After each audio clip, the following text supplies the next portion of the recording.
Alors, on est parti du jeu de surf YouRiding qui existe sur internet et qui est vraiment plébiscité par les internautes parce qu'il est hyper réaliste, les vagues cassent là où elles doivent casser. Et donc là, la subtilité, c'est d'apporter ce jeu avec un graphisme beaucoup plus réaliste dans une réalité virtuelle, c'est-à-dire qu'on va chausser le masque Oculus, l'Oculus Rift, pour être dans cette réalité, être complètement immergé dans cette réalité virtuelle.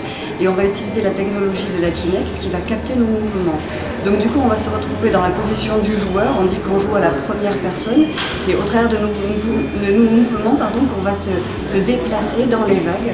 Donc là, il y a 3 vagues qui sont proposées pour l'instant. On a choisi la vague de la Côte des Basques pour le côté patrimonial de Biarritz, et puis le berceau du surf.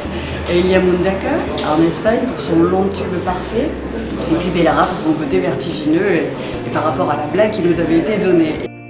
C'est vraiment une première mondiale, quoi. Sachant que le jeu YouRiding, lui, est vraiment une référence au niveau mondial sur le jeu de surf. De cumuler les deux, au final, fait que c'est quelque chose d'assez énorme et vraiment d'assez innovant, quoi.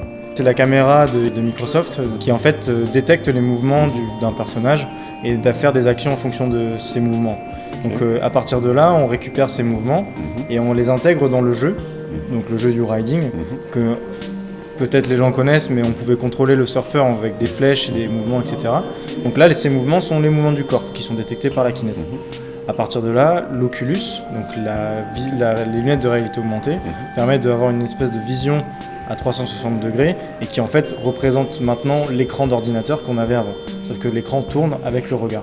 Alors j'ai été vraiment impressionné par ce Virtual Surf. C'est une expérience qui est vraiment immersive dans le sens où le non-surfeur ou le surfeur débutant peut voir ce que voit le surfeur professionnel ou le surfeur expérimenté quand il surfe. Mais je ne serais pas étonné qu'à l'avenir, le surfeur puisse s'entraîner sur ce genre de structure, tout en gardant bien sûr à l'esprit que le vrai surf, c'est dans l'eau.